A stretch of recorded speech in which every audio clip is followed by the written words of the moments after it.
ஆண்டவர் நல்லவர். சிறிய எளிய என்னை நோக்கி பார்த்து புழுதியிலிருந்து அவர் நம்மை தூக்கி எடுத்து நம்மை பிரபுக்களோடும் நம்மை ராஜாக்களோடும் ஒளியில் உள்ள பரிசுத்தவான்களுடைய அந்த சுதந்திரத்தில் பங்கடைய கர்த்தர் நம்மை தரம் உயர்த்தினதற்காக கரம் உயர்த்தி ஆண்டவருக்கு நன்றி செலுத்துவோம்.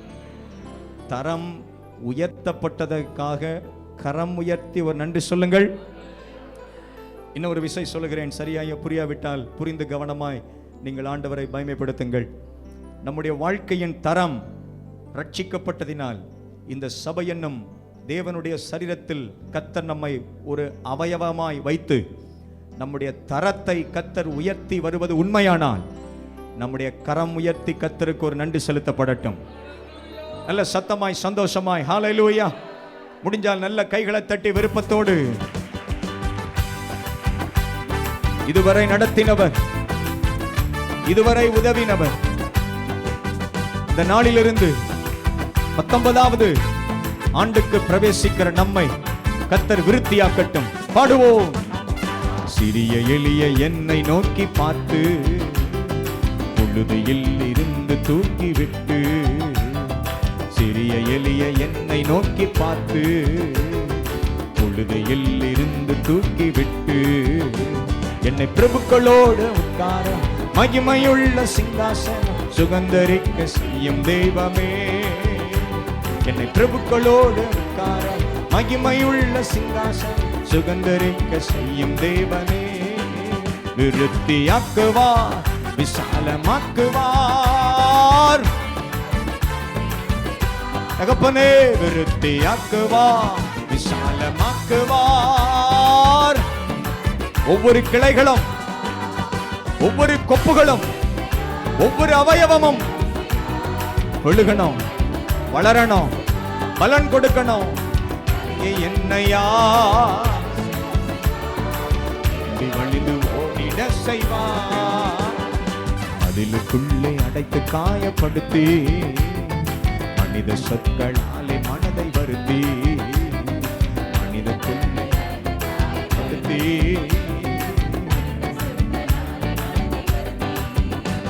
என்னை மட்டுப்படுத்த நினைத்த முன்பு மதிலின் மீது படர செய் கனித்தரும் செடியாய் மாற்றுவார். அற்பமாக பார்த்தோர் முன்பு படர செய்து மாற்றுவார். கைத்தட்டி பாடுவோம். விருத்தியாக்குவார். ஒரு அபிஷேகத்தை கர்த்தர் நமக்கு தருகிறார்.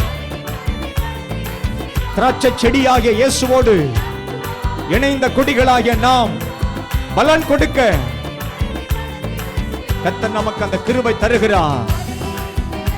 எல்லா பூச்சிகள், வளர்ச்சியை கெடுக்கிற எல்லா பாதிப்புகள், நோய் தொற்றுகள், அந்த குள்ள நரிகள், எல்லா பாதிப்புகளுக்கும் நீக்கி கர்த்தர் நம்மை காக்க பாடுவோம்.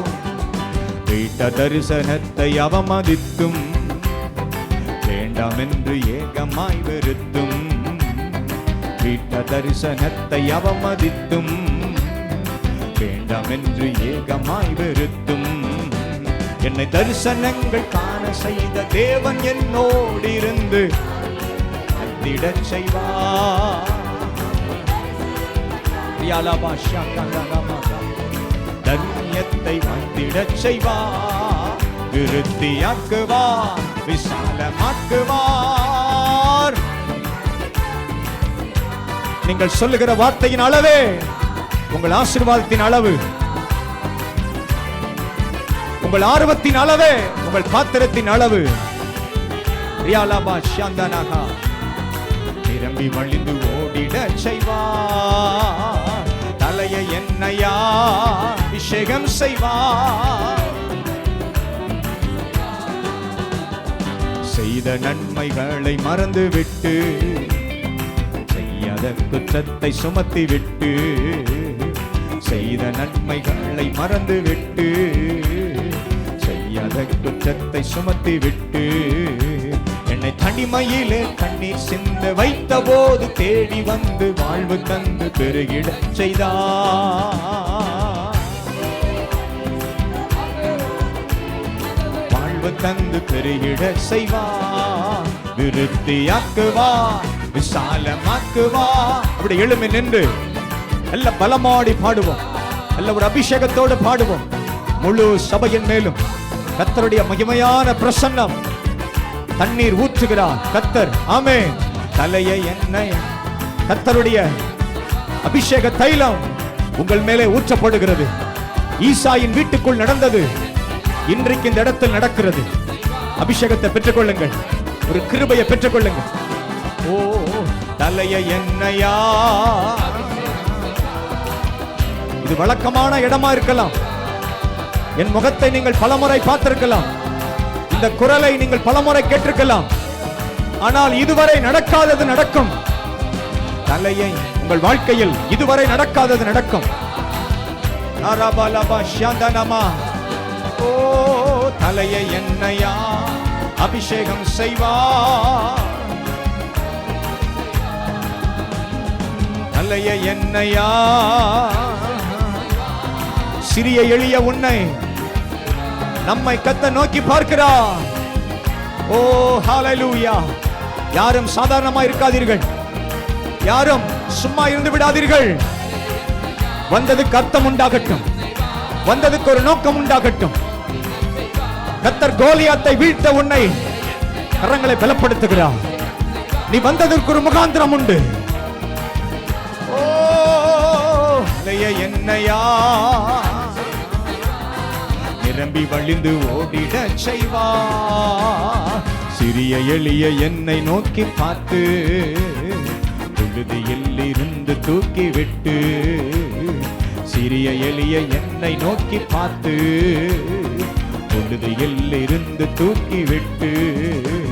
என்னை பிரபுக்களோடு உட்காரவும் சுதந்தரிக்க செய்யும் தேவமே. என்னை பிரபுக்களோடு உட்காரவும் சுதந்தரிக்க செய்யும் தேவனே. விருத்தியாக்குவா, விசாலமாக்குவா. இந்த வார்த்தையின்படியாகவே நாங்கள் சொல்லுகிற ஆர்வமே உனக்கு கர்த்தர் செய்யும் அளவு, நம்முடைய உற்சாகத்தின் அளவே கர்த்தர் நமக்கு செய்யும் அளவு, ஒரு மனதின் அளவே இது நிறைவேறும் உறுதி. ஆமென். நிரம்பி வழிந்து ஓடிட செய்வா. தலையை எண்ணெயா அபிஷேகம் செய்வா. நிரம்பி வழிந்து ஓடிட செய்வா. தியாக்குவா, விசாலமாக்குவா. பழுகி பரவி படர்ந்திட செய்வா. நீங்கள் வளர்ந்தா உங்க குடும்பம் வளரும், உங்க குடும்பம் வளர்ந்தா சபை வளரும். நீங்க ஆசீர்வதிக்கப்பட்டா உங்க குடும்பம் ஆசீர்வதிக்கப்படும், உங்க குடும்பம் ஆசீர்வதிக்கப்பட்டா சபை ஆசீர்வதிக்கப்படும், சபை ஆசீர்வதிக்கப்பட்டா இந்த பட்டணம் ஆசீர்வதிக்கப்படும், இந்த பட்டணம் ஆசீர்வதிக்கப்பட்டா இந்த தேசம் எழுப்புதல் அடையும், தேவ நோக்கம் நிறைவேறும், தேவனுடைய ஆசை நிறைவேறும்.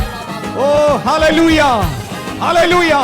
உங்க சத்தம் என்னைக்கு கேட்கப்படுதோ அன்னைக்கு, உங்க சத்தம் என்னைக்கு கேட்கப்படுதோ, என்னைக்கு உங்க சத்தம் கேட்கப்படுதோ அன்னைக்கு கோலியாத்தின் சத்தம் ஒரு முடிவுக்கு வரும்.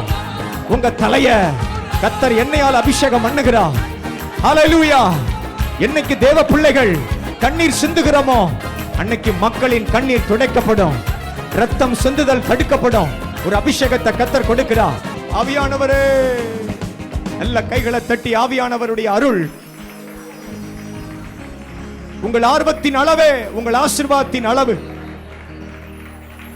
நல்ல விடுதலையா, நல்ல விடுதலையா. கர்த்தருடைய ஆவியானவர் இந்த இடத்தில் வந்து நிற்கிற உன்னை பார்த்து கர்த்தர் சொல்லுகிறார், இந்த இடத்தில் நீ வந்த நிலைமையை கண்ணோக்கி பார். நான் உன்னை எந்த அளவில் உன்னை ஆசீர்வதித்து நான் உன்னை மேன்மைப்படுத்தி என் நாமத்துக்கு மகிமையாய் இருக்க உன்னை நான் பலப்படுத்தி வந்ததை நினைவு கூறும் நாள். கர்த்தருடைய ஆவியானவர் சொல்லுகிறார், இந்த சபையின் ஊழியத்திலேயே நான் ஒரு புதுமையை காண செய்வேன் என்று. இதுவரை நீ கண்டிராத காரியத்தை உன் கண்கள் காண செய்வேன் என்று கர்த்தர் சொல்லுகிறார்.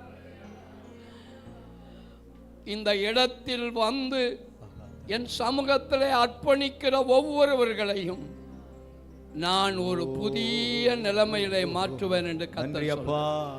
பழையவைகள் ஒழிந்து போயின, எல்லாம் புதிதாயின. நான் உன்னை கூர்மையான எந்திரமுள்ள பற்களாய் மாற்றி உன் வாழ்க்கையில் வருகிற எல்லாவற்றையும் தவிடுபொடியாக்கி நான் உன் தலையை நிமிர்த்துவேன் என்று கர்த்தருடைய ஆவியானவர் சொல்லுகிறார். நீ இன்னும் மேன்மையானவைகளை காண்பாய் என்று கர்த்தர் சொல்லுகிறார். நான் உன்னை திடப்படுத்துவேன், உன்னை தைரியப்படுத்துவேன். உன் கலக்கத்துக்கு நான் ஒரு முற்றுப்புள்ளி வைப்பேன். நீ எனக்காக வைராக்கியம் கொண்டு எழும்பி வா மகனே, மகளே.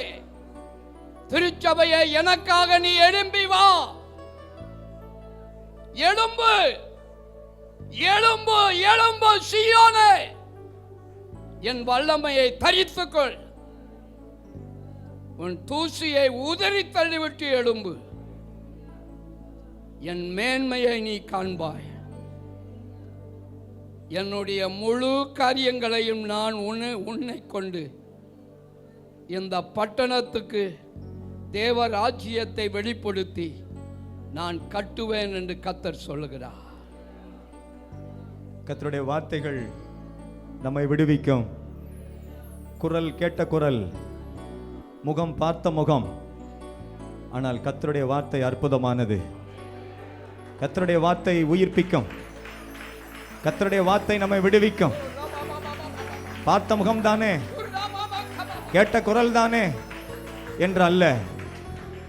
கர்த்தருடைய வார்த்தை ஆவியானவர் திருவலம் பற்றுகிறார். நல்ல கரங்களை உயர்த்தி ஹல்லேலூயா.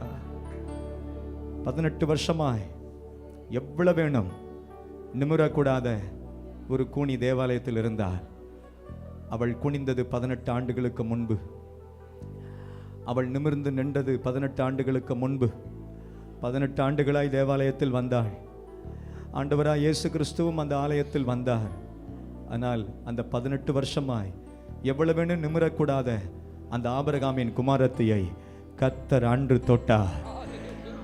இன்றும் சபைக்குள் பல முறை நீங்கள் வந்தும் ஜெபித்தும் ஒரு நன்மையும் நடக்கவில்லை, ஒரு உயர்வும் இல்லை, ஒரு விடுதலையும் இல்லை. எல்லாம் வழக்கமாகவே நடக்கிறது. பாஸ்டர் வராங்க, பாட்டு போடுறாங்க, பிரசங்கம் கேட்குறாங்க, இயேசுநாதரும் வந்திருக்கிறார். ஆனால் ஒரு முன்னேற்றமும் இல்லையே. குனிந்த போலவே வந்தாள், குனிந்தது போலவே போனாள், குனிந்தே நடந்தாள். நிமிர்ந்து 18 ஆண்டுகள் ஆனது. ஆனால் தெய்வம் அன்னைக்கு வந்தார். ஆண்டவராய் இயேசு கிறிஸ்து அன்னைக்கு பிரசன்னமானார். அவருடைய வல்லமை அந்த 18 வருஷம் நிமிரக்கூடாத கூனியை தொட்டு விடுவித்ததை போல இந்த 18வது ஆண்டு இந்த நிறைவு ஆராதனையில் வந்திருக்கிற நம்மை பரிசுத்த ஆவியானவர் இயேசு கிறிஸ்துவின் நாமத்தினால் இயேசு கிறிஸ்து நம்மை தொடுகிறார். நல்ல விடுதலையோடு ஒரு நிமிர்ந்து நிற்கும் அனுபவம், ஒரு நிமிர்ந்து பார்க்கும் அனுபவம், நிமிர்ந்து பார்க்கும் அனுபவம், ஒரு நிமிர்ந்து நிற்கும் அனுபவம். ஆபிரகாமின் குமாரனே, ஆபிரகாமின் குமாரத்தியே, கர்த்தர் உன்னை இன்றைக்கு விடுதலையாக்குகிறார். திருச்சபையின் கட்டுகளை கர்த்தர் உடைத்து போடுகிறார். ஓ ஹல்லேலூயா. எல்லா பார்வோனின் கட்டுகள் எல்லாரும் ஒருமனப்பட்டு விரும்பினார். ஆண்டவரை அபிஷேகத்தோடு ஒரு சிங்க முகத்தை போல, ஒரு வெளிமான் வேகத்தை போல, ஒரு வெளிமான் வேகத்தை போல, வரை ஆடுகளின் வேகத்தை போல, நல்ல புறாவை போல நல்ல பறந்து கைகளை தட்டி அப்பா அப்பா உரிமையோடு அப்பா கூப்பிட்டு அப்பாட்ட ஜெபம் பண்ணுங்க. ஆண்டவரே, இதுவரை நடக்காத ஒரு அற்புதம் எங்கள் நடுவில் நடப்பதாக. வியாதிகள் சுகமாக்கும் வல்லமை இது ஒரு பெதாஸ்தாவாய் மாறுவதாக, இது ஒரு கீழ்காலாய் மாறுவதாக, ஒரு பெத்தேலாய் மாறுவதாக, ஒரு யோர்தான் நதியாய் மாறுவதாக, ஒரு அற்புதமான ஸ்தலமாய் மாறுவதாக. தேவனுடைய ஆலயம் கட்டப்படுகிற, வாழ்க்கை கட்டப்படுகிற, பிரிந்த குடும்பங்கள் சேருகிற இடமாய் மாறுவதாக. அநேக புதிய துவக்கங்கள் இந்த ஆண்டிலே இந்த இடத்துக்கு வருகிறவர்களுக்கு நடப்பதாக. ஞானஸ்தான ஆராதனைகள் அப்பா, பரிசுத்தாவின் அபிஷேகம், ஜனங்கள் கண்ணீரோடு அழுது ஆராதிக்கிற ஒரு அனுபவம் எங்கள் நடுவிலே அதை கர்த்தர் உயிர்ப்பித்து தருவீராக. அப்பா, இதுவரை நடத்தினீர். சாதாரணமாக நீர் நடத்தாமல் நாங்கள் இதுவரை வரவில்லை அப்பா. எங்களோடு கூட நீர் பேசியிருக்கிறீர் ஆண்டவரே. எவ்வளவோ நன்மைகளை செய்திருக்கிறீர் அப்பா. ஆனால் அது சாதாரணமாக அல்ல. இதுவரை நடத்தினவர் இனிமேலும் நம்மை நடத்துவார். எத்தனையோ திருமணங்கள் இங்கு நடந்திருக்கிறது, எத்தனையோ குழந்தை பிரதிஷ்டைகள் நடந்திருக்கிறது, எத்தனையோ மக்களுக்கு போதனை கொடுக்கப்பட்டிருக்கிறது. ஆட்களே இல்லாமல் போனால், ஒரு சிலராய் வந்திருந்தால், உலகமே அடைக்கப்பட்டு போனதிலும் இந்த இடத்தில் மக்களுக்கு போதனை கொடுக்கப்படுகிறது, தலைமைத்துவம் கற்றுக் கொடுக்கப்படுகிறது, சீஷத்துவம் மக்களுக்கு போதிக்கப்படுகிறது. அதை அனுபவிக்கிறவர்கள் கரங்களை அசைத்து ஹல்லேலூயா. நல்ல ஆராதனைகள், நல்ல பாடல்கள், நல்ல இசைகள், நல்ல அடிப்படை கட்டமைப்பு வசதிகள். எத்தனை பேர் அதைக்கெல்லாம் ஆண்டவருக்கு நன்றி செலுத்துறீங்க? உங்க இருதயத்தில் உண்மை, ஒருமனம், தாழ்மை, உத்தமா இருப்பதை ஆண்டவர் பார்க்கட்டும். நல்ல கையை உயர்த்தி அப்பாவுக்கு நன்றி செலுத்துங்க. நல்ல சத்தமா நன்றி செலுத்துங்க.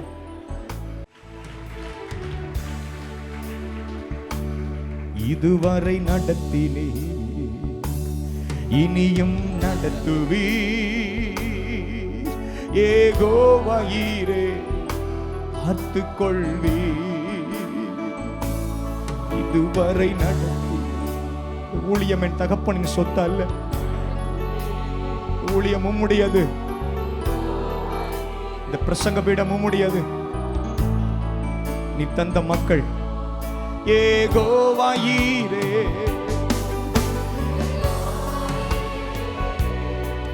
பொருட்கள்,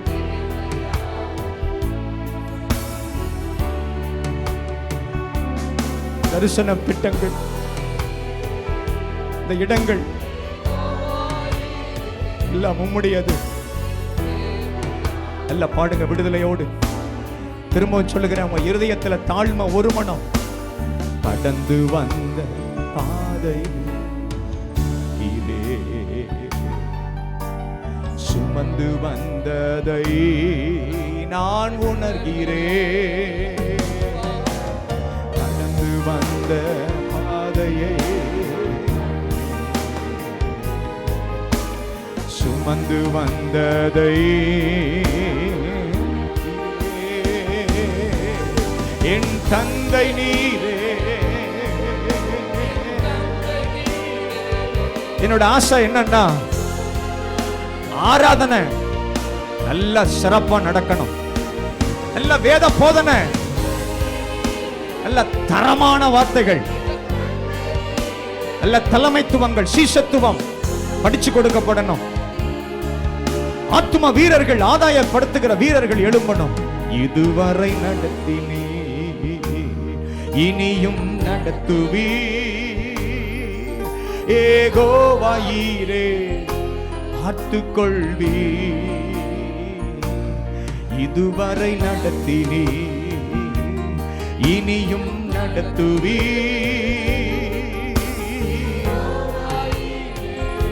காத்துக்கொள்வீ. யெகோவா ஈரே. இன்னும் பாட முடிந்தா? ஆபிரகாமை போல உடைய பர்வதத்தில் பார்த்து கொள்ளப்படும்.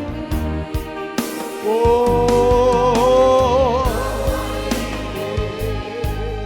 யெகோவா ஈரே, நீ சந்திப்பீ. வனாந்திரத்தில் வழிகளை ஆக்கினீ, வறண்டி நிலத்தில் ஆறு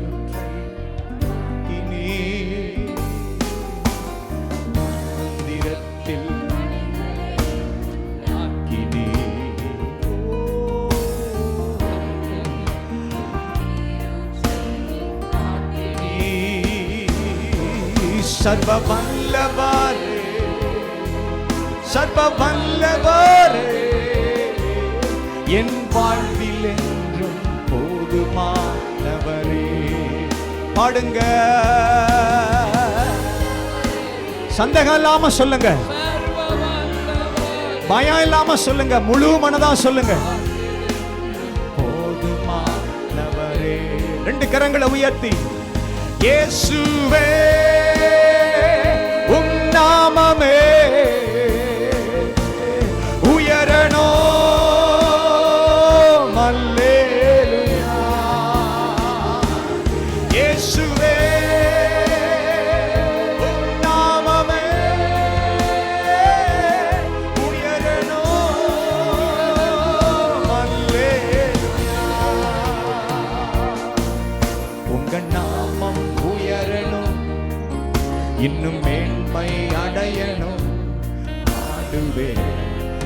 எப்படி சும்மா சொல்லிட முடியும்?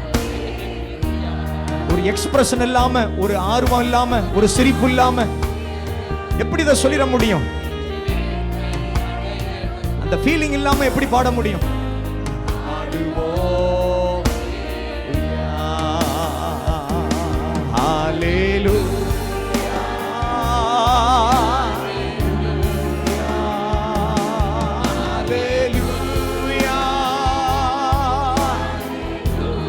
Worship you, God.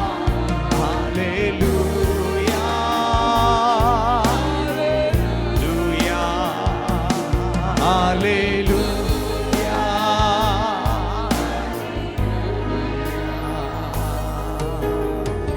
சிறைச்சாலை அடைப்பதில்லை, சங்கிலிகள் நிரந்தரமில்லை.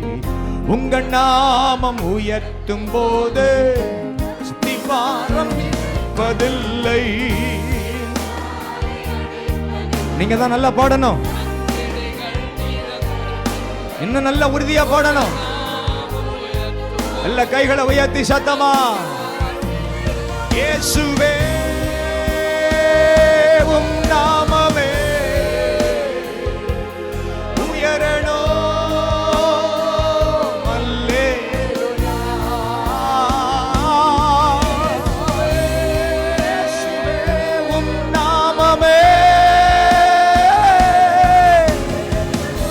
இன்னும் அதிகமா அல்லேலூயா.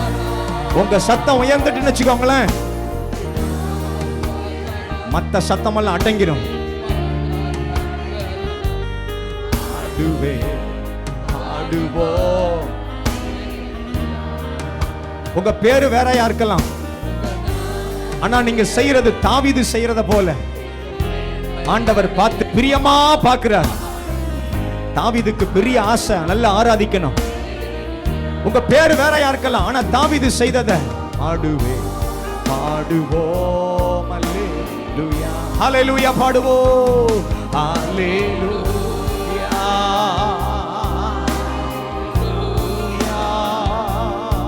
அல்லேலூயா. இன்னும் ஒரு நிமிஷம் பாடுங்க,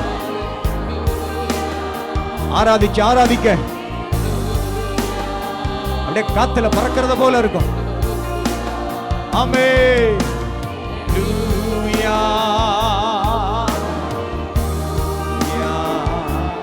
எல் ஷடாய் எல் ஷடாய் சர்வ வல்லவரே தெய்வமே.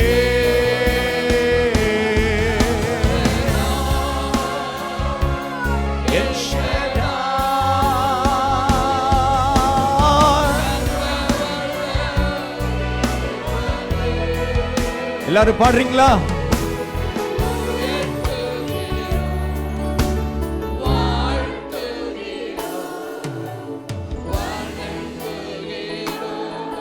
தாவீது செய்தது உம்மை பாட்டினால் துதிப்பேன். We offer your sacrifice of praises. Hallelujah, Hosanna.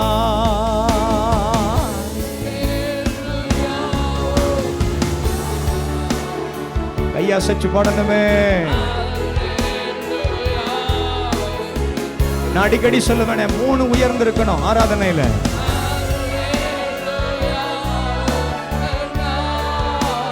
கை, தலை, குரல் உயர்ந்தவரை உயர்த்தி ஓ அல்லேலூயா ஓசன்னா.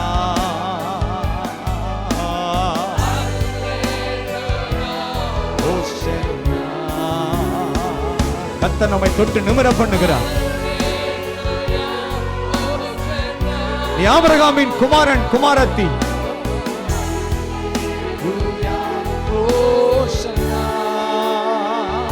அல்லேலூயா.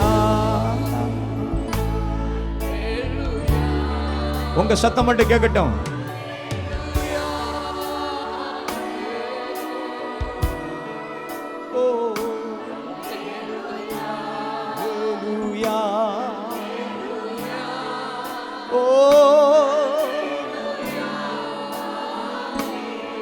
நல்ல கவனமா.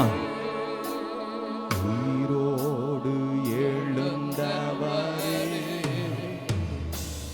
உம்மை ஆராதனை செய்கிறோம். ஏசாயாவுக்கு தெரிந்தது.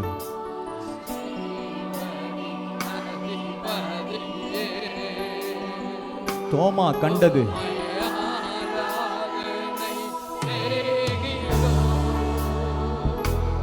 உயிரோடு எழுந்தவரே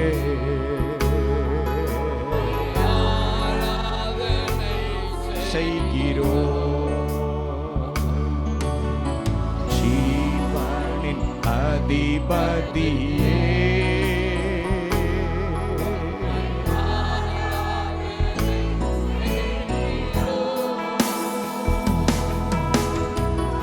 ஆசையெல்லாம் நீதானையா, தேவையெல்லாம் நீதான். ஓ இயேசுவே, ஆசையெல்லாம் எனக்கு வேற ஆசை எதுவும் இல்லப்பா.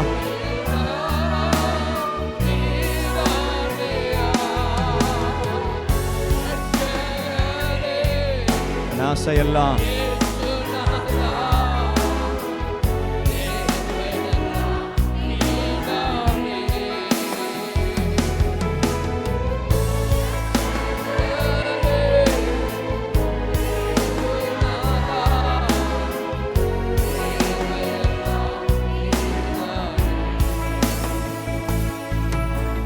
நம்ம சபையில் உள்ள வாலிப பிள்ளைங்க எல்லாம் எந்த விதத்திலையும் ஒரு நல்ல சாட்சிகளாக காணப்பட வேண்டும். எத்தனை பேர் ஆமென் சொல்றீங்க? நம்ம சபையில் இருக்கிற யாரும் எந்த விதத்திலும் அவங்கள பத்தி பெருமையா பேசணுமே ஒழிய, நல்ல மாதிரியா இருக்கணுமே ஒழிய, அவமரியாதைக்கு அடையாளமா நம்ம பிள்ளைங்க போயிடக்கூடாது. நல்ல கைகளை உயர்த்தி பாரத்தோடு ஒரு பெருமூச்சு ஸ்தோத்திரம் சொல்லுங்க. பெருமூச்சு ஸ்தோத்திரம் இல்ல, பெருமூச்சோடு ஒரு ஸ்தோத்திரம் சொல்லுங்க. இயேசு கண்ணீரோடு பலத்த சத்தத்தோடு ஜெபம் பண்ணி அவர் கேட்கப்பட்டார். அப்பா, எங்க பிள்ளைகள் எல்லாம் ஒளிவமர கண்டுகளை போல இருக்கணும். இஸ்ரவேல் தேசத்துல அந்த அலங்காரமான தூண்களா எங்க பிள்ளைங்க இருக்கணும், அடையாளங்களா இருக்கணும், அற்புதங்களா இருக்கணும். அப்பா ஸ்தோத்திரம். எங்க பிள்ளைகளுடைய பேர்ல உங்க திட்டம் இருக்கணும் ஆண்டவரே. நம்முடைய பிள்ளைகளை கெடுக்க, அழிக்க, அந்த அந்த பரிசுத்த கருவை களைந்து போக பண்ணுகிற சத்துருவின் எந்த கிரியைகளும் நம்ம குடும்பத்துக்குள்ள நடக்காதபடி எல்லாரும் ஒருமனப்பட்ட ஒரு 5 அல்லேலூயா சொல்ல போறோம் சத்தமா. அதுதான் உரம், அதுதான் தெம்பு, அதுதான் ஆன்டிபயாட்டிக், அதுதான் ஆரோக்கியம். உறுதிப்படுத்தி ஹல்லேலூயா. நம்முடைய பட்டணத்துக்காக, நம்ம தாலுக்காவுக்காக, நம்ம இந்தியாவுக்காக, அண்டை நாடுகளுக்காக, அண்டை மாநிலங்களுக்காக, முழு உலகத்துக்காக கையை உயர்த்தி அப்பாவை எல்லாம் ஸ்தோத்திரம் பண்ணுங்க. இந்த பட்டணம் ஆசீர்வதிக்கப்படணும், இந்த நாகப்பட்டினம் ரட்சிக்கப்படணும், இந்த நாகப்பட்டினத்தின் மக்கள் எல்லாம் சபைக்குள்ள வரணும். நம்முடைய சபை மூலமா சப்போர்ட் பண்ணப்படுகிற மிஷனரிகள், நம்முடைய சபை மூலமா நம்ம கொடுக்கிற இந்த மிஷனரி காணிக்கைகள் 5 ஊழியர்களுக்கு நம்ம கொடுக்கிறோம். நம்ம சபை மூலமா இன்னும் வட இந்தியாவில், மணிப்பூர்ல நல்ல சபைகள் கட்டி கொடுக்கப்படுகிற ஒரு தாய் சபையா கத்த நம்முடைய சபையை மாற்றுவாராக. இப்படி நடந்தால் எத்தனை பேர் சந்தோஷப்படுவீங்க? 10 ஊழியர்களை நம்ம சபை சப்போர்ட் பண்ணணும். ஒரு இடம் வாங்கி சபை கட்டி கொடுக்கணும். ஹல்லேலூயா. கைத்தட்டுற ஒவ்வொருவருக்கும் கத்தர் அந்த கிருபையை தாருங்கப்பா. யாரெல்லாம் இதுல ஒருமனப்பட்டு ஜெபிக்கிறாங்களோ கத்தரதை வாய்க்க பண்ணுங்கப்பா. ஹல்லேலூயா. உமக்கு ஸ்தோத்திரம் ஆண்டவரே, உமக்கு ஸ்தோத்திரம் ஆண்டவரே, உமக்கு ஸ்தோத்திரம் ஆண்டவரே. தொடர்ந்து கர்த்தருடைய நாமம் மகிமைப்படுவதாக. எங்களோடு கூட இடைபடுங்கப்பா. இயேசுவின் ஜெயமுள்ள நாமத்தில் ஜெபிக்கிறோம் எங்கள் பிதாவே.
சில நிமிடங்கள் இந்த வாக்குத்தத்த வசனத்திலிருந்து சில காரியங்களை நம்ம பகிர்ந்து கொண்டு நம்ம இல்லங்களுக்கு செல்லுவோம்.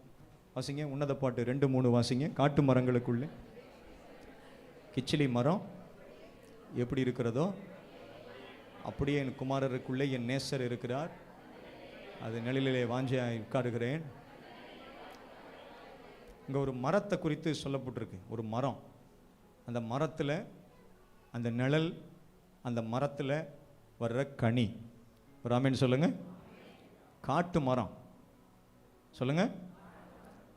இந்த மரத்தை நட்டது யாரு?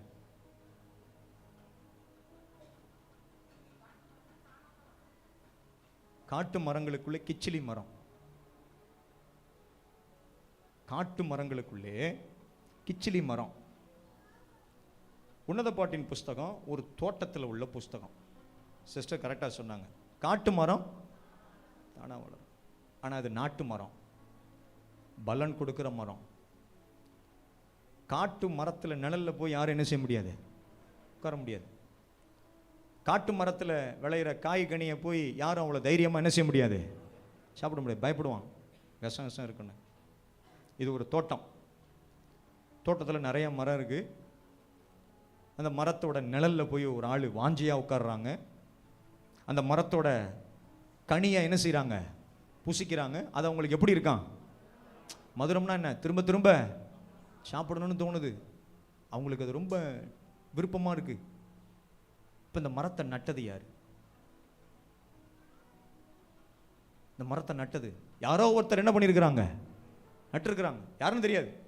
யாரோ ஒருவர் அந்த மரத்தை நட்டதுனால தான் ஒரு மரம் நடப்பட்டு அது பலன் கொடுக்கணும்னா, தென்னை மரம் நடப்பட்டது பலன் கொடுக்கணும்னா அப்பா காலத்தில் நட்டிருந்தாதான் மகன் காலத்தில் அது பலன் என்ன செய்ய முடியும், அனுபவிக்க முடியும்.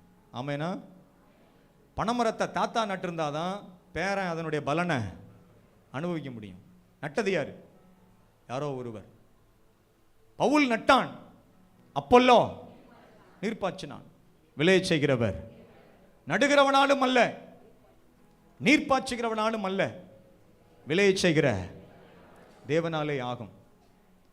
தேவ பிள்ளைகளே, இன்னைக்கு இந்த நிழலின், இந்த மரத்தின் இந்த நிழலையும், இந்த ஊழியத்தினுடைய நிழலையும், இந்த ஊழியத்தின் கனியையும் அனுபவிக்கிற விசுவாச பிள்ளைகளே, இதை நட்டது ஒருவர் இருக்கிறார். அல்லேலூயா. இதை நட்டது ஒருவர் இருக்கிறார்.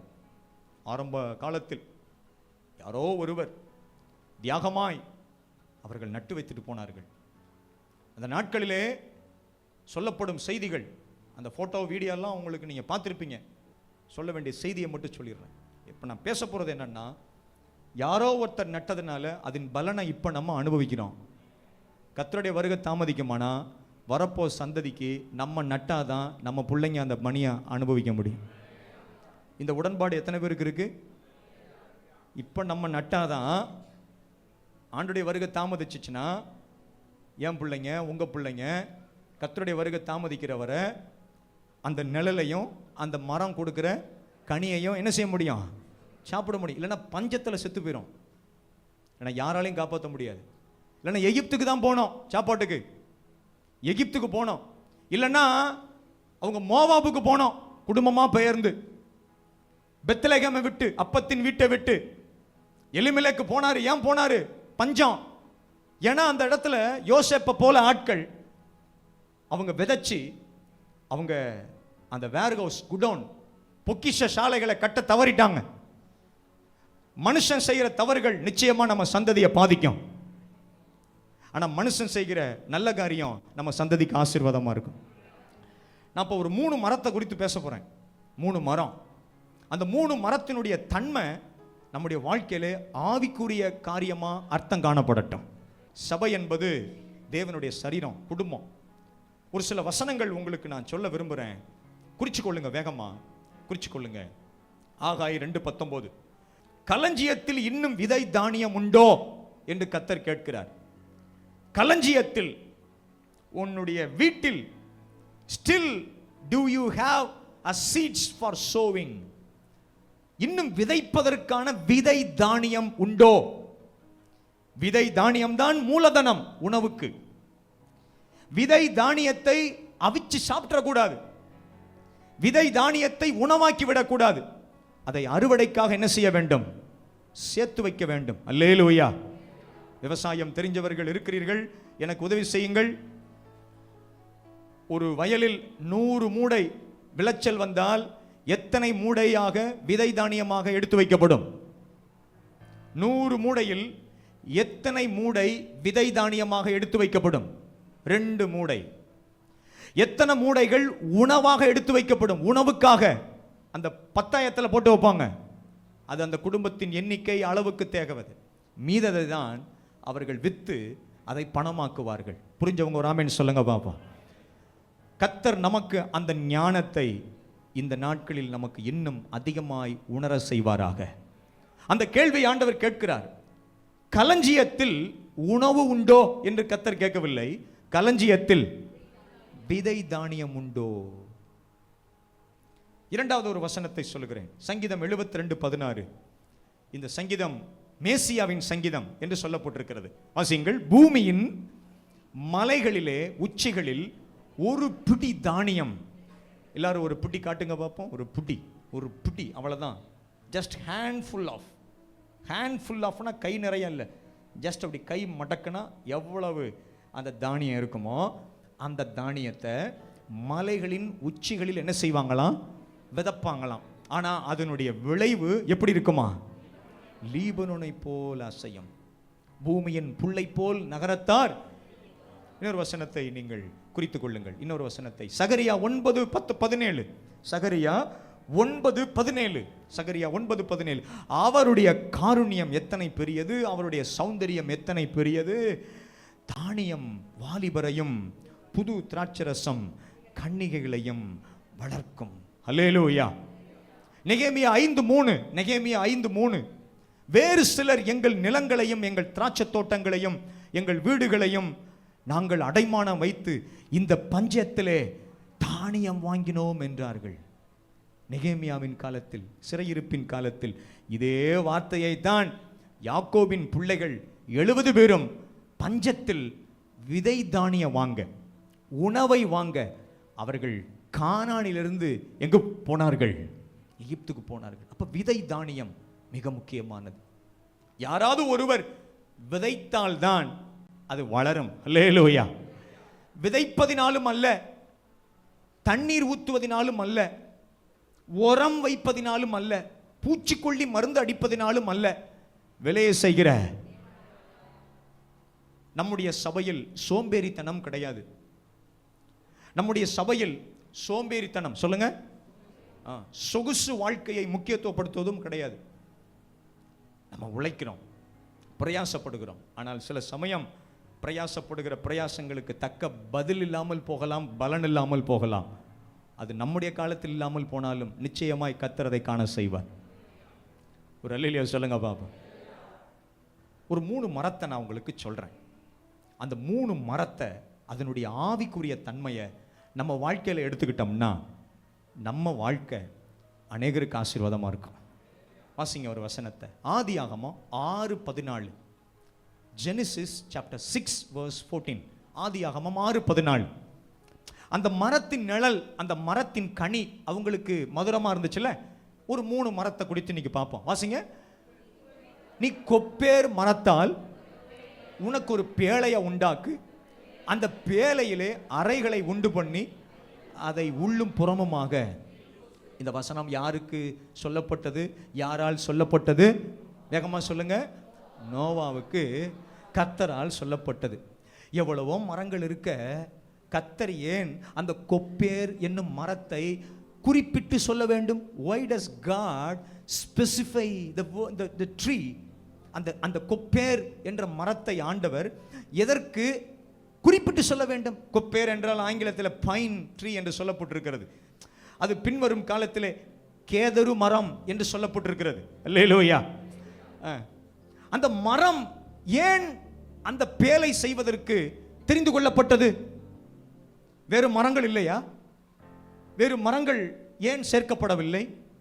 அந்த மரம் அதனுடைய ஒரு விசேஷித்த தன்மை அதில் இருந்ததினால்தான் அந்த ஜலப்பிரளயத்தில் அது தன்னையும் காத்துக்கொண்டு தனக்குள் இருக்கிறவர்களையும் காக்கும் தன்மை அந்த மரத்துக்கு இருந்தபடியினால்தான் கர்த்தர் அந்த மரத்தை தெரிந்தெடுத்தார்.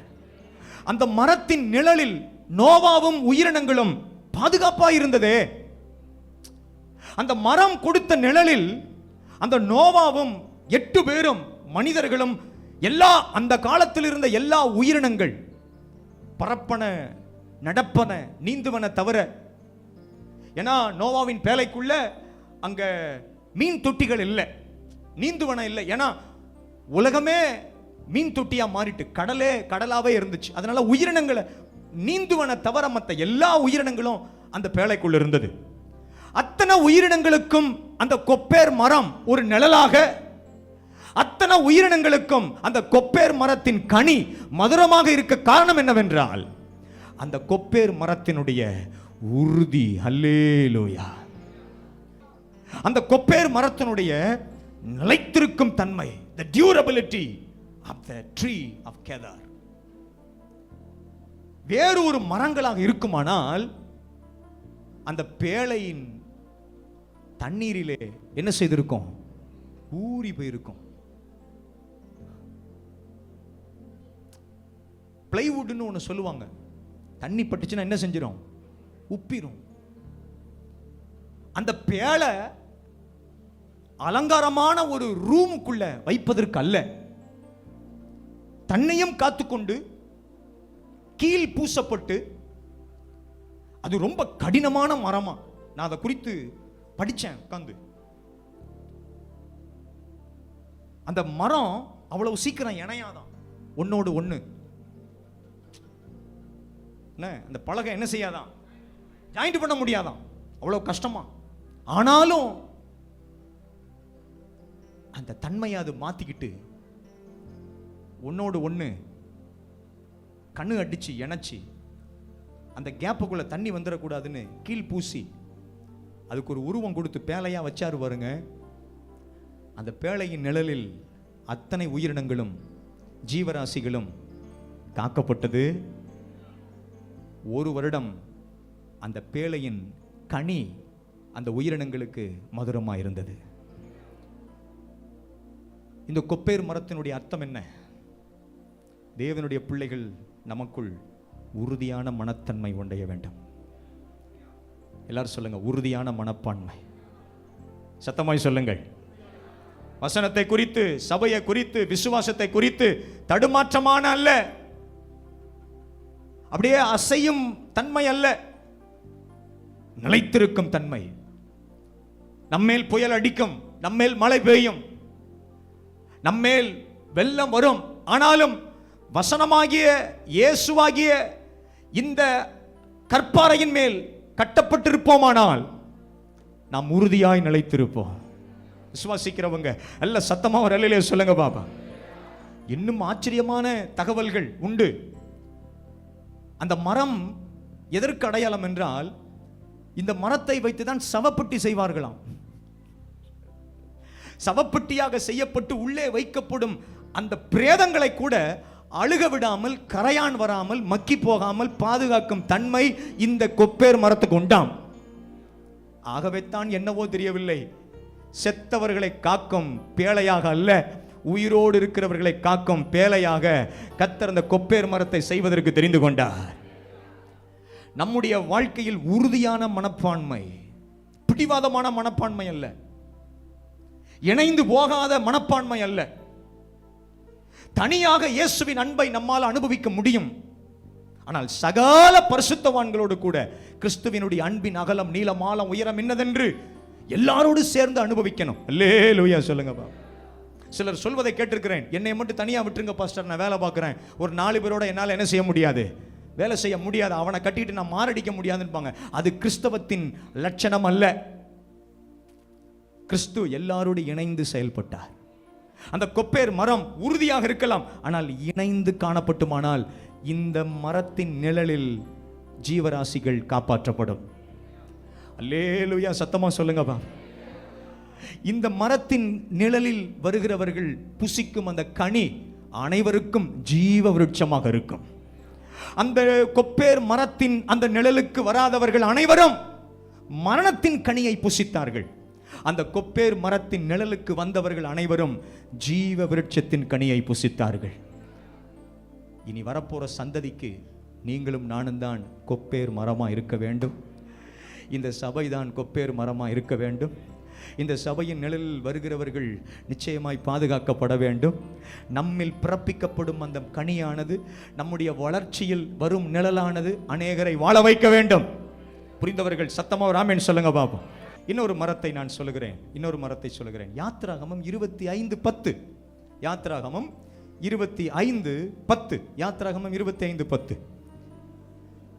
சீத்திம் மரத்தினால், வாசிங்க வாசிங்க, சீத்திம் மரத்தினால் ஒரு பெட்டியை பண்ண கடவர்கள். அது நீளம் 2.5 முழமும், அதன் அகலம் 1.5 முழமும், அதன் உயரம் 1.5 முழமும். அதே யாத்ராகமம் 37:1 இந்த சீத்தி மரத்தினால் ஒரு பெட்டி பண்ண வேண்டும் என்று சொல்லப்பட்டிருக்கிறது. இங்கு கொப்பேர் மரத்தால் ஒரு பேலை செய்யப்பட்டது. அளவுகோல்கள் நீளம் உயரம் இதெல்லாம் அளவு இருக்கணும். இரண்டாவது இந்த சீத்தி மரத்தினால் ஒரு பெட்டி, இதுவும் அளவுகளுக்கு உட்பட்ட ஒரு பெட்டி. ஒரு அமேன் சொல்லுங்க பாப்பா. இந்த சீத்தி மரம் என்னவென்றால் அசசியா வுட் என்று சொல்லப்பட்டிருக்கிறது. அரபு தேசங்கள்ல இந்த மரங்கள் அதிகமா இருக்குமா. இந்த மரத்தை குறித்த ஒரு செய்தி என்னன்னா, அந்த மரத்துல ஒரு பறவை கூட வந்து உட்காராதான். அந்த மரத்தோட கிளையில ஒரு பறவை கூட கூடு கட்டாதான். வெயிலுக்கு ஒருத்தன் கூட அந்த மரத்தோட நிழலுக்கு வரமாட்டானா. ஏன்னா இந்த மரத்திலிருந்து கோந்து மாதிரி பிசின் மாதிரி ஒன்று ஊத்திக்கிட்டே இருக்குமா. இந்த மரத்திலிருந்து அப்படியே ஊத்துமா பிசின் மாதிரி. கம் அப்படியே கொட்டுமா அதுல இருந்து. அதுல முள்ளுகள் இருக்குமா. சினாட்டிக் பெனின்சுலா, சீனாயினுடைய தீப கற்பத்தில் இந்த மரங்கள் அதிகமாய் உண்டாம். ஒரு மரங்கள் வராது, ஒரு பழங்கள் வராது, ஒரு மனிதர்களும் வரமாட்டாங்க.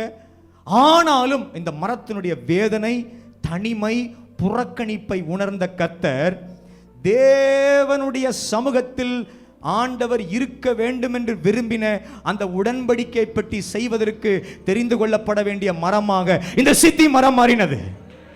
கைகளை தட்டி நல்ல ஒரு அலையில சொல்லுங்க பாப்போம்.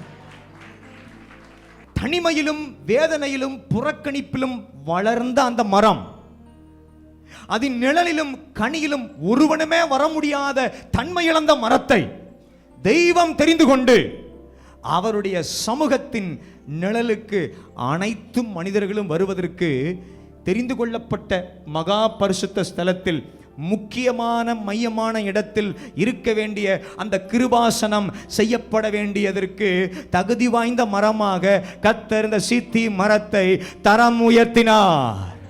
தரம் உயர்த்தப்பட்ட ஆனவருடைய கரம் உயர்த்தி ஒரு அல்லேலூயா சொல்லுங்க பாப்பா. ஆகவே உங்கள் தனிமை, ஆகவே உங்கள் புறக்கணிப்பு, ஆகவே உங்கள் வேதனை, மற்றவர்களோடு ஒப்பிட்டு பார்த்து எனக்கு அப்படி இல்லையே என்று சொல்லுகிற அனைத்தையும் உங்கள் கண்ணோட்டத்தில் பார்க்காமல் தேவனுடைய கண்ணோட்டத்தில் பார்ப்பீர்களேயானால் நம்முடைய நிழலுக்கும் நம்முடைய கனிக்கும் ஈடே இல்லை, நிகரே இல்லை. தெய்வம் நம்மை அங்கீகரிப்பார். மூன்றாவது ஒரு மரம் லூக்கா 23:26, கொலோசியர் 2:14. இந்த 2 வசனத்தையும் இணைச்சி ஒரு குறிப்பை நம்ம வாசிப்போம். எல்லாரும் வாசிங்க பார்ப்போம். அவர்கள் இயேசுவை கொண்டு போகிற போது நாட்டிலிருந்து வருகிற சீரேனா ஊரனாகிய சீமோன் என்கிற ஒருவனை பிடித்து சிலுவையை அவர் பின்னே சுமந்து கொண்டு வரும்படி. சரி, இந்த சிலுவை மரம் எந்த மரத்தால் செய்யப்பட்டது? சிலுவை மரம். எல்லாரும் சொல்லுங்க, சிலுவை மரம். 3 மரத்தால் இணைஞ்சதான் அந்த சிலுவை மரம். நீங்க எல்லாமே படிக்கிற பிள்ளைங்களா இருக்கிறீங்க, நான் சொல்றத உண்மையானு போட்டு வேற பார்ப்பீங்க.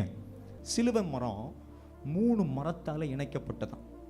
கால் வச்சாங்கல்ல, இயேசுவோட காலை வச்சாங்கல்ல, அந்த மரம் எதுலன்னா கேதுரு மரமா. கேதுரு மரம், கேதுரு மரத்துல ஒரு பகுதி. ரெண்டாவது கை வச்ச இடம் இருக்கு பார்த்தீங்களா, கை வச்ச இடம், கை வைக்கிற இடம், அது என்ன மரம்னா பைன் ட்ரீயாம். பைன் ட்ரீயாம். இந்த இந்த கால் வைக்கிற கேதுரு மரம் விலையுயர்ந்த மரம். அதனால தான் கேதுரு மரத்தை போல அப்படின்னு ஆண்டவர் சொன்னார். வேல்யூபிளானது, அலங்காரத்துக்கும் காலங்களுக்கு நிலைச்சு நிற்கிற தன்மை அந்த கேதுரு மரத்தில் இருக்கா. அதனால தான் அதில் ஒரு பகுதியை எடுத்து கால் வைக்கும் இடத்திற்கு அந்த மரத்தை வச்சாங்களாம். கை வைக்கிற மரம் இருக்கு பாருங்க, காவடிங்கிறோம்ல, நம்ம காவடி தூக்குறான்னு. அப்படி என்னன்னா நெடு மரம் அங்க இருக்குமா, கபால ஸ்தலத்துல நெடு மரம், வானத்துக்கு பூமிக்கும் உள்ள இப்படி நேர்கோட்டு மரம் வந்து அங்க இருக்குமா, அடிச்சு வச்சிருப்பாங்களாம். இந்த சமக்கோட்டு இருக்கு பாருங்க, இந்த சமக்கோட்டு மரம் அதை தான் கழுத்துல வச்சு தூக்கிட்டு போவாங்களாம். அதுக்கு பேர் தான் என்னது, காவடி. இன்னைக்கு கழுத்துல வச்சு தூக்கிட்டு போறான் பாருங்க, அந்த சமக்கோட்டில் வைக்கிற. இப்படி உள்ள குச்சி அங்க இருக்கும், கட்டை அங்க இருக்கும். இப்படி படுக்க வாட்டத்தில் இருக்கிற குச்சை தான் எவன் தண்டனை பெறுகிறானோ அவன் தோல்ல வச்சு தூக்கிட்டு போவாங்களாம். இயேசு அதை தூக்கிட்டு போக முடியாம என்ன பண்ணாரு, கீழே விழுந்தார். அதை தான் அந்த சீரனா ஊரனாகிய சீமோன் கொஞ்சம் தூரம் தூக்கிட்டு போனான். அந்த சமக்கட்ட கோடு எதுன்னா பாம் ட்ரீ. அந்த மரத்துல, பாம் ட்ரீல கிளைகளே இருக்காதான். பனை மரத்துல எங்கேயாவது கிளை இருக்கா? கிளை என்ன இருக்கும், என்ன மட்டை, பணம் மட்டை இருக்கும். ஆமா, இலைகள் தான் இருக்குமே ஒழிய கிளைகள் இருக்காது. அப்படிப்பட்ட தன்மையிலிருந்து உண்டாக்கப்பட்டதான் அந்த கை வைக்கிற இடம். உடம்ப தாங்குற மரம் இருக்கு பாருங்க, நேர்கோட்டு மரம், அது வந்து சைப்ரஸ் மரமா. அந்த மரத்தோட தன்மை என்னன்னா கரையான் அரிக்காதான். அந்த மரத்தோட தன்மை என்னன்னா எந்த பூச்சிகளும் எந்த காலத்துக்கும் ஊறுனாலும் கடந்தாலும் அதில் தண்ணி ஏறாதான். அந்த அளவுக்கு இரும்பு மாதிரி இருக்குமா. நான் சொல்றது இப்போ ஒரு சில பழைய ஆட்களுக்கு தெரியும். முன்னாடி போட்டெல்லாம் செய்கிறதுக்கு முன்னாடி, இன்ஜின் போட்டு வர்றதுக்கு முன்னாடி கட்டுமரம் ஒன்று இருக்கும் பார்த்தீங்களா. அந்த கட்டுமரம் 4-5 கட்டையை என்ன செய்வாங்க, ஒன்றை கட்டுவாங்க. அந்த மரத்தில் அந்த பகுதியிலிருந்து எடுத்தாதான் அந்த மரக்கட்டை தண்ணியில் என்ன செய்யும், தண்ணியில் கிடக்கும், கல் மாதிரி கிடக்கும். இந்த சிலுவை மரம் ஃபர்ஸ்ட் நான் சொன்ன இந்த, அது என்ன அர்த்தம் சொன்ன, உறுதியான தன்மை. அந்த கேதுரு மரத்தில் இருந்த உறுதி இருந்ததுனால தான் அதோட நிழலும் அதனுடைய கனியும் மனிதர்களுக்கு ஆசீர்வாதமா இருந்துச்சு. ரெண்டாவது ஒரு மரம் சொன்ன, என்ன மரம்,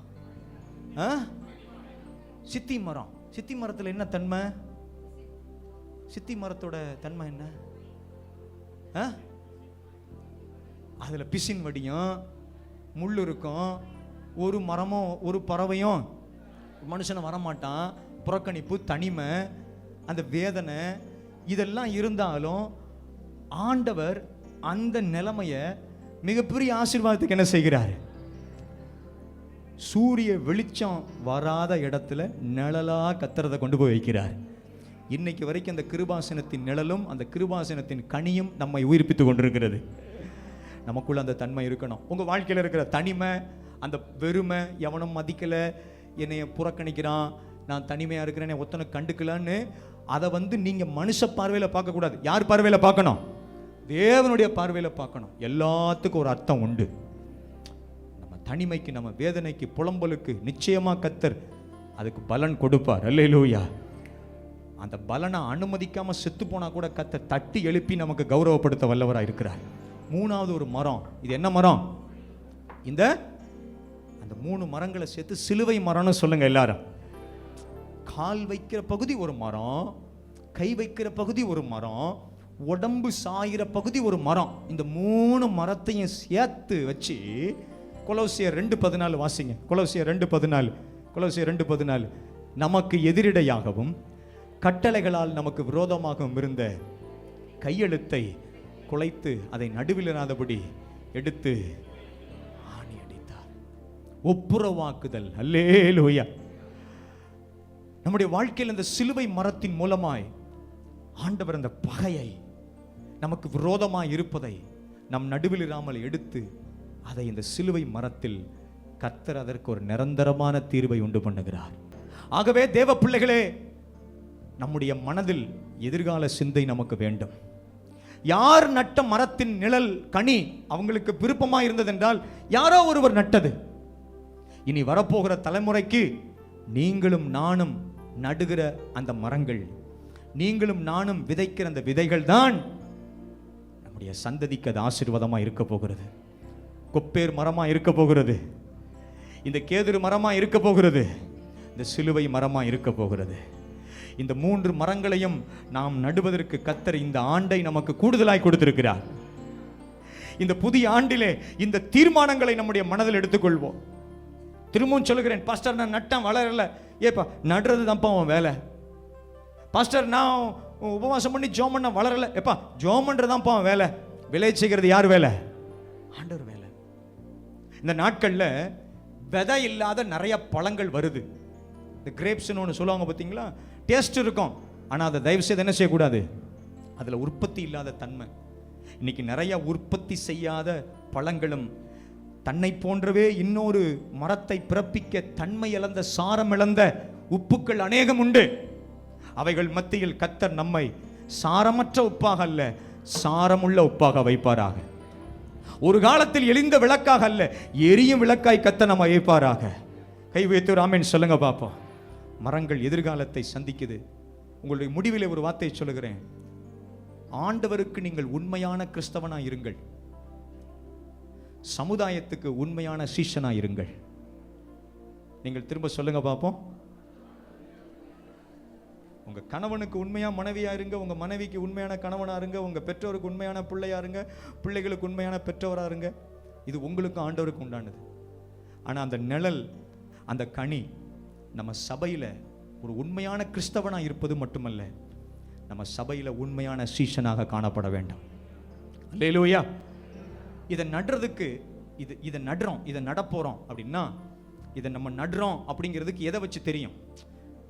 இது இந்த சிலுவை மரத்தை வாங்கி நடவா முடியும், கேதுரு மரத்தை நடவா முடியும், இந்த கொப்பேறு மரத்தை நடவா முடியும்? இல்லை.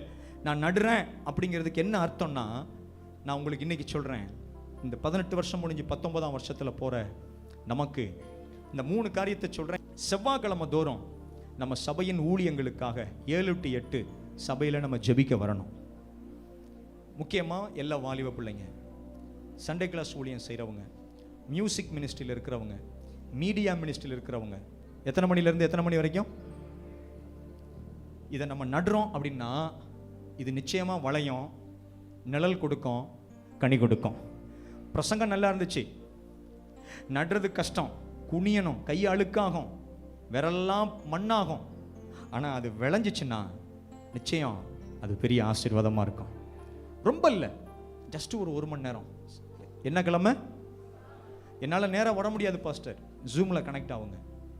2வது, புதன்கிழமை தோறும் சீஷத்துவ பயிற்சி வகுப்பு, வேத பாடம் 7 to 8 நடக்குது. நம்ம இந்த வாரத்திலிருந்து அதை அமல்படுத்துவோம்.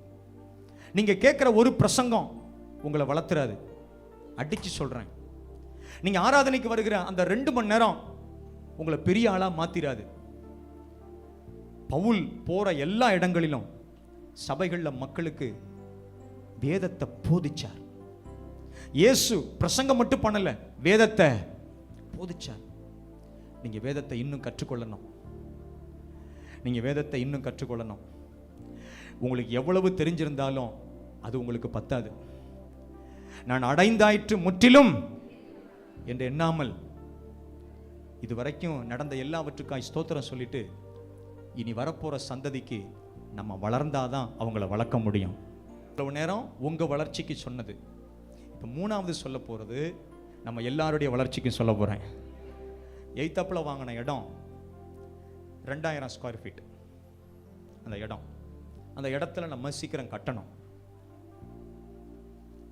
தரைத்தளம் 2000 ஸ்கொயர் ஃபீட், முதல் தளம் 2000 ஸ்கொயர் ஃபீட், அதுக்கு மேல் தளம் 2000 ஸ்கொயர் ஃபீட். தரைத்தளத்தில் பார்க்கிங், ஞானஸ்நான தொட்டி, யார் வந்தாலும் போனாலும் தங்குறதுக்கு ஒரு சின்ன அடிப்படையோட ஒரு ரூம் ஒன்று கட்ட போகிறோம். ஞானஸ்நானம் எடுத்து வர்றவங்க ட்ரெஸ் மாற்றுறதுக்கு 2 ரூம் கட்ட போகிறோம் கீழே. என்ன, யார் வந்தாலும் அங்கே தங்கிக்கலாம், அடுப்படி இருக்கும், பொருள் இருக்கும், சமைச்சு சாப்பிட்டுக்கலாம். அப்படி ஒரு வசதியோட, பார்க்கிங்கோட, லிஃப்டோட. இதான் தரைத்தளம். முதல் தளத்தில் இங்கே எப்படி ஹால் இருக்கோ அதே மாதிரி அங்கே ஒரு ஹால். இங்கே ஒரு ஆராதனைனா அங்கே ஒரு ஆராதனை, இங்கே ஒரு ஆராதனை, சண்டே கிளாஸ் அங்கே, மக்கள் நெருக்கம் இல்லாமல். நீ ஒரு சர்வீஸ்லாம் இங்கே நடந்துச்சுன்னா இதே LED டிஸ்பிளே போட்டு அங்கே இதே மாதிரி. அதுக்கு மேலே ஃபர்ஸ்ட் ஃப்ளோருக்கு மேலே ஒரு பார்சனேஜ் கட்ட போகிறோம். பார்சனேஜ் ஊழியக்கார அவங்க வந்தாங்கன்னா அவங்க வசதியாக தங்கிக்கிறதுக்கு ஒரு 2 பேர், ஒரு 4 பேர், ஒரு 6 பேர் வந்தாங்கன்னா தங்கிக்கிறதுக்கு மேலே நல்ல ஒரு அடிப்படை வசதியோட ஒரு வீடு கட்ட போகிறோம். ஆமென் சொல்லுங்க. கெஸ்ட் ஹவுஸ் மாதிரி கட்ட போகிறோம். ஒரு அல்லேலூயா சொல்லுங்களேன். இதுதான் திட்டம். தரைத்தள 2000, முதல் தள 2000, மேல் தள 2000, மொத்தம் எத்தனை சதுரடி? 6000 சதுரடிக்கு ஒரு ஸ்கொயர் ஃபீட்டுக்கு குறைஞ்சது 2000 ரூபா ஆகுதுன்னு கணக்கு சொல்லியிருக்கிறாங்க. எத்தனை ஸ்கொயர் ஃபீட்டுக்கு உங்களால் மனசில் நீங்கள் தீர்மானம் பண்ணுறீங்களோ நீங்கள் அதை தீர்மானம் பண்ணி குடும்பமாக தனிப்பட்ட விதத்தில் நல்லா ஜெபம் பண்ணி திட்டங்களோட பொருளாதாரங்களை நம்ம கொடுத்து சீக்கிரம் அந்த இடத்தை கட்ட நமக்கு கிருபை செய்வாராக. கைகளை உயர்த்தி ஆமென் சொல்லுங்க பார்ப்போம். இந்த 3 காரியத்தை உங்கள் முன்னாடி வைக்கிறேன். முதல் 2 காரியம் உங்களுடைய வளர்ச்சி, கடைசி காரியம் நம்முடைய வளர்ச்சி. இந்த 3 மரமாக நம்ம நடப்பட்டு அந்த நிழலும் அந்த மரத்தோட கனியும் எப்படி அந்த மணவாட்டிக்கு ருசியாகவும் மதுரமாக இருந்துச்சோ, இனி வரப்போகிற தலைமுறைக்கு கர்த்தர் நம்முடைய நிழலையும் நம்மிலிருந்து வருகிற அந்த கனிகளையும் சந்ததிகளுக்கு ஆசீர்வாதமாய் மாற்றுவார். எல்லாரும் எழுமி நிற்போம், ஜெபம் பண்ணுவோம். உம்மை நாங்கள் ஸ்தோத்திரிக்கிறோம் ஆண்டவரே. அப்பா, என்னுடைய நிழலுக்காக யாரோ ஒருவர் நட்ட அந்த மரத்தினுடைய அந்த பலன் எனக்கு நிழலாய் இப்பொழுது இருக்கிறதே. யாரோ ஒருவர் நட்ட அந்த மரத்தினுடைய கனி இப்போது எனக்கு மதுரமா இருக்கிறதே. என்னை நினைத்து இயேசுவே சிலுவை மரத்தில் தொங்கினீரே அப்பா, நீர் செய்த அந்த பரிகாரம் இன்னைக்கு என்னை வாழ வைக்குதப்பா. என் உயிருள்ள காலம் வரை நான் உமக்காக வாழுவேன் அப்பா, உம்மோடு வாழ்வேன் ஆண்டவரே. எல்லாரும் நெஞ்சு மேல கை வச்சு ஒரு கையை உயர்த்தி சொல்லுங்க, உயிருள்ள காலம் வரை நான் உமக்காக வாழுவேன், நான் உம்மோடு வாழ்வேன்.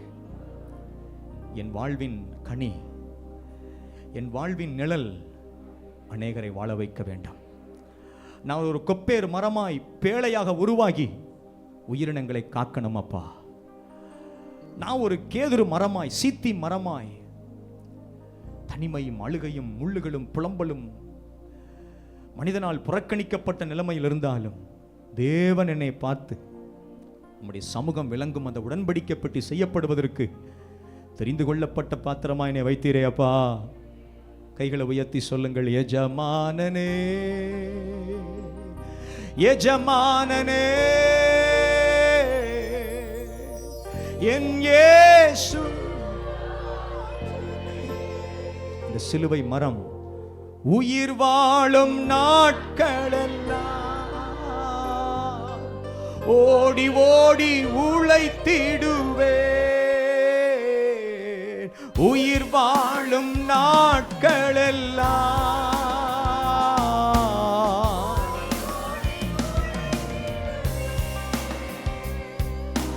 அழைத்தீரும் சேவைக்கு, என்னை அழைத்தீரும் சேவைக்கு.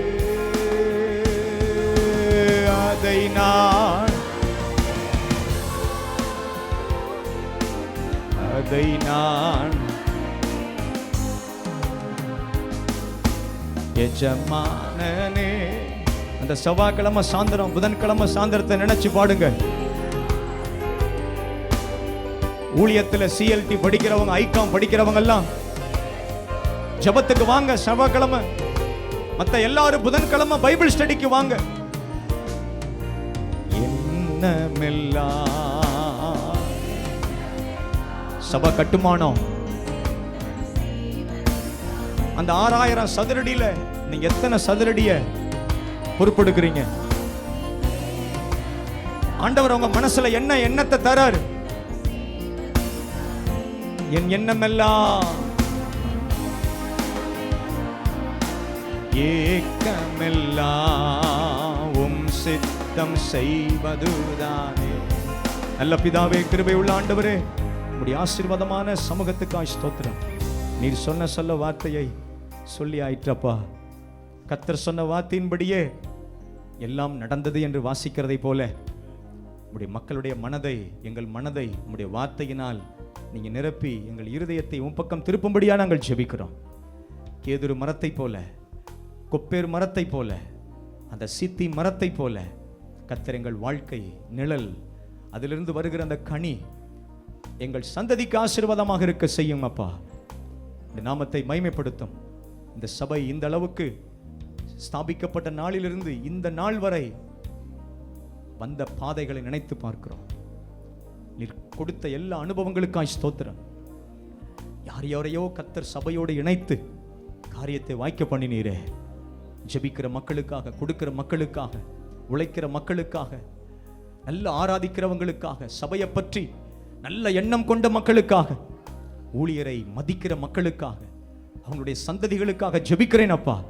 இங்கு தோன்றுகிறவர்கள் பூர்வ காலம் பாலாய் கிடக்கிற ஸ்தலங்களை எடுப்பித்து கட்டும் ஒரு நல்ல கிருபை உள்ள செயலுக்கு உங்கள் பிள்ளைகளை தரமுயர்த்த நாங்கள் ஜெபிக்கிறோம். இயேசுவின் நாமத்தில் வேண்டுகிறோம் எங்கள் பிதாவே. பிதா, குமாரன், பரிசுத்த ஆவியாகிய திருத்துவ தேவனுடைய அன்பும் ஆதரவும் நம் அனைவரோடு மீண்டும் மீண்டும் சதா காலங்களில் நிலைத்திருப்பதாக. ஆமென்.